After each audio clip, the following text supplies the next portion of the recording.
Assalamualaikum warahmatullahi wabarakatuh. Perkenalkan, nama saya Abdul Rajim.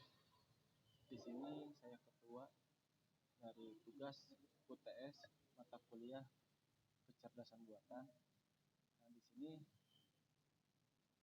beranggotakan 5 orang dengan saya sendiri sebagai ketua, Muhammad Rifki Al-Munawar, Yang Bulan Tentri, David Yusuf, dan Novianti. Proposal penelitian yang kelompok kami angkat yaitu tentang diagnosa penyakit jantung koroner menggunakan metode case basic reasoning atau CDR, dan selanjutnya itu latar belakang masalah dari proposal penelitian ini yaitu penyakit atau jantung koroner. Penyakit ini menjadi salah satu penyakit penyebab kematian yang cukup tinggi di Indonesia.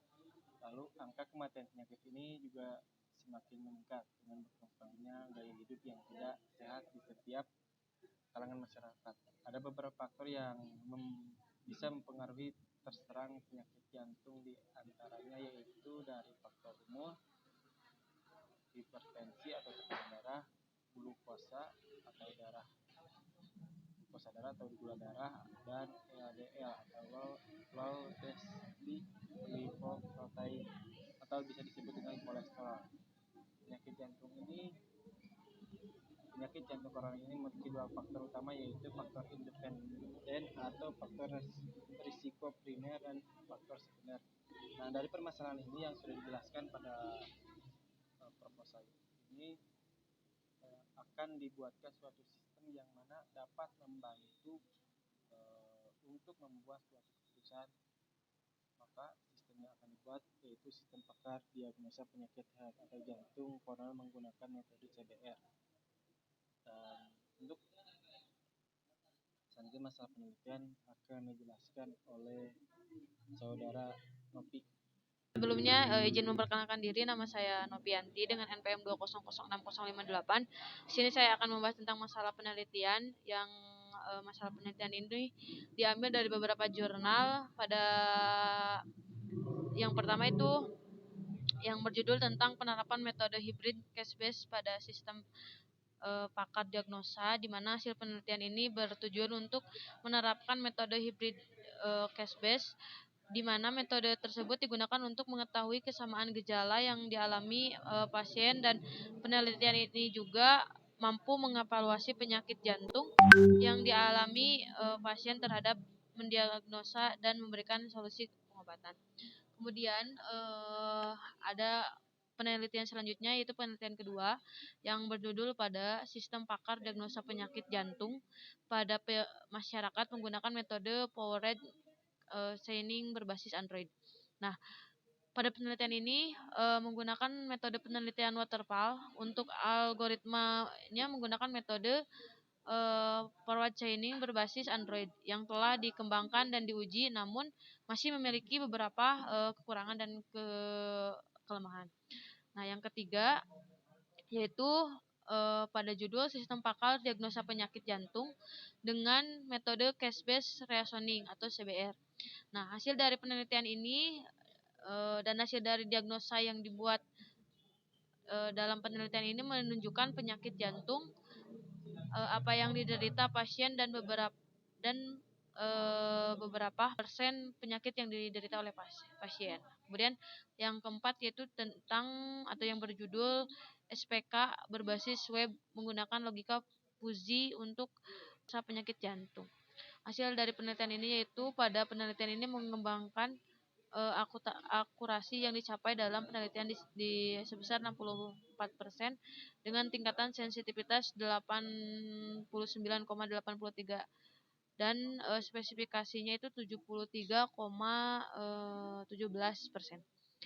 Nah, yang terakhir, masalah ini diambil dari jurnal yang berjudul penerapan metode backward chaining dalam perancangan sistem pakar pendiagnosa penyakit jantung, di mana hasil dalam penelitian ini yaitu persentase tingkat penyakit yang didiagnosis dengan menghitung jumlah gejala dipilih berbagai dengan jumlah gejala berdasarkan penyakit kemudian dikalikan 100%.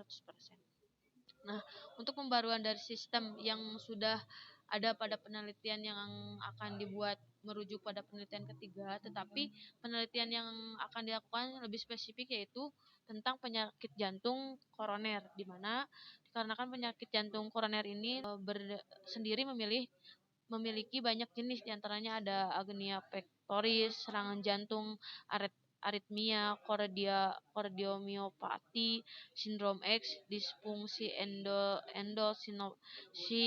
stenosis, dan sklerosis, serta faktor-faktor yang terjadi penyakit tersebut juga berbeda-beda.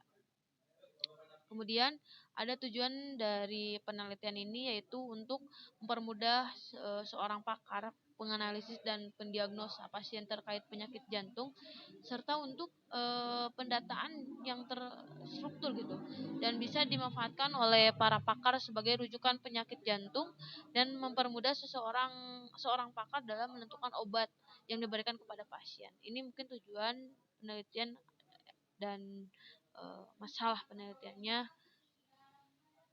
Oke, selanjutnya saya silakan kepada teman saya. Selanjutnya yaitu tujuan penelitian.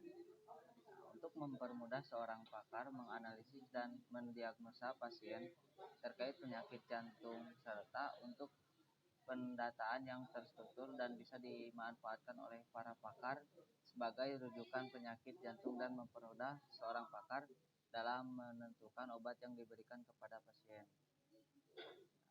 Untuk metode penelitian yang digunakan pada penelitian kali ini yaitu menggunakan metode waterfall, di mana kerangka penelitiannya yaitu yang pertama adalah mulai, yang kedua metode pengumpulan data, lalu yang ketiga ada pengembangan sistem menggunakan metode waterfall. Yang pertama adalah planning, analisis, yang ketiga desain, dan keempat implementasi, dan yang kelima deployment. Lalu selanjutnya itu penerapan metode case based reasoning untuk mendiagnosa. Lalu selesai. Untuk pada metode pengumpulan data terdapat 3 tahapan. Yang pertama observasi, yang kedua wawancara, dan yang ketiga adalah studi pustaka.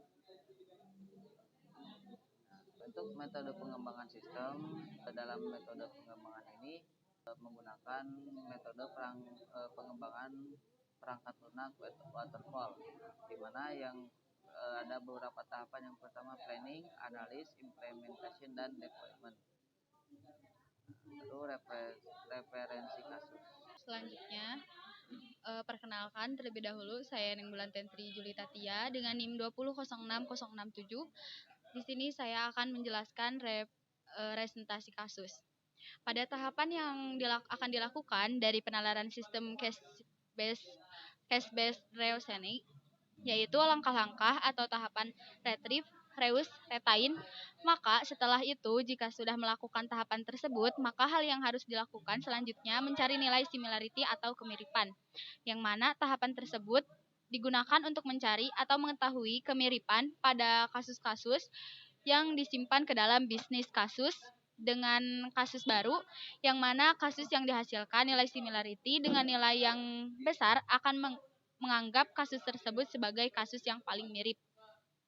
Similarity mempunyai nilai berkisar antara 1 dan 0, sedangkan metode CF atau certain factor, yang mana metode tersebut digunakan untuk mengetahui atau mencari nilai kepastian pada penyakit serta gejala, dan penyakit dihitung dari nilai probabilitasnya.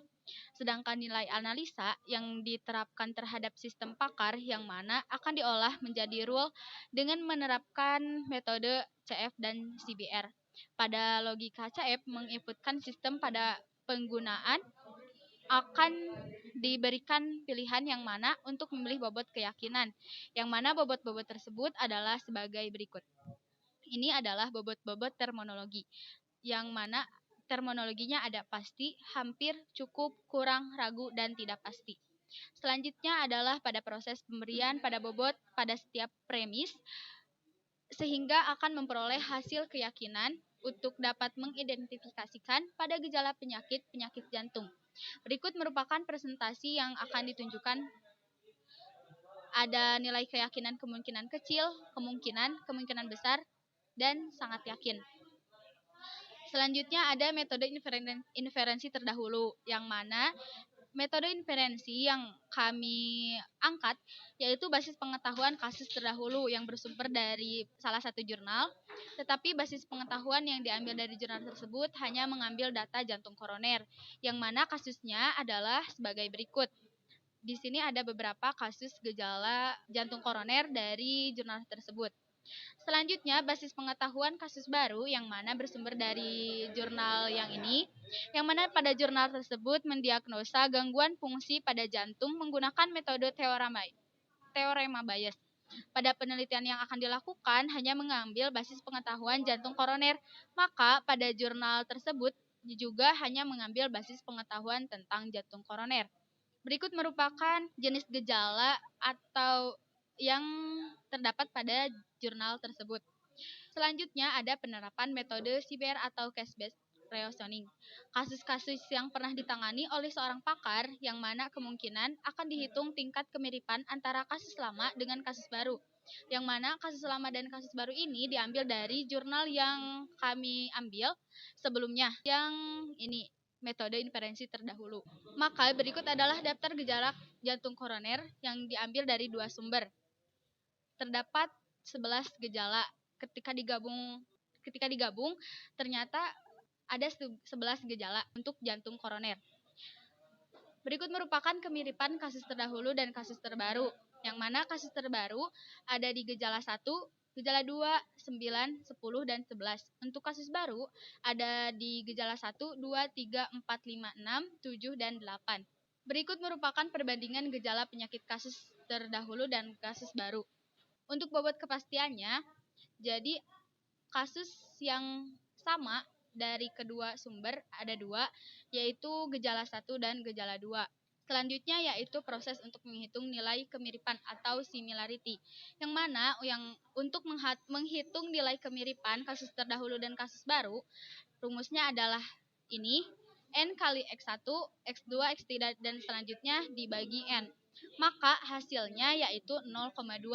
Selanjutnya menghitung nilai CF menggunakan rumus 3.2, maka hasilnya adalah ini.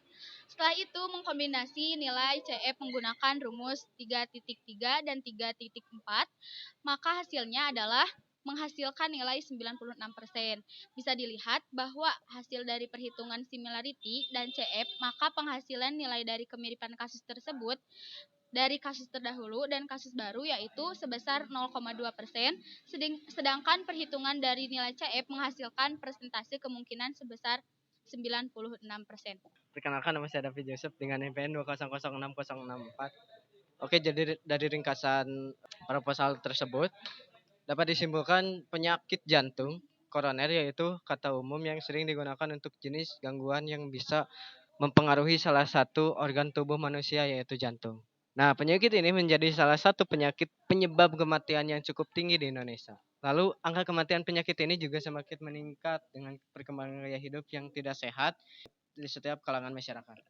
Nah, tujuan dari penelitian yang akan dilakukan yaitu untuk mempermudah seorang pakar menganalisis dan mendiagnosis pasien terkait penyakit jantung, serta untuk pendataan yang terstruktur dan bisa memanfaatkan oleh para pakar sebagai rujukan penyakit jantung yang mempermudah seorang pakar dalam menentukan obat yang diberikan kepada pasien. Metode yang digunakan dalam penelitian ini adalah waterfall, yang mana perhitungan similarity yang menggunakan algoritma CBR dan CF, maka menghasilkan nilai dari kemiripan kasus terdahulu dan kasus baru yaitu sebesar 0,2%. Sedangkan perhitungan dari nilai CF menghasilkan presentase kemungkinan sebesar 96%. Baik, terima kasih kepada teman-teman yang sudah menjelaskan dan juga memberikan kesimpulan mengenai tentang proposal yang kami buat. Sekian yang dapat kami sampaikan. Mohon maaf apabila ada kata-kata yang memang tidak jelas dan tidak enak didengar. Tutup saja dengan bacaan. adalah Assalamualaikum warahmatullahi wabarakatuh.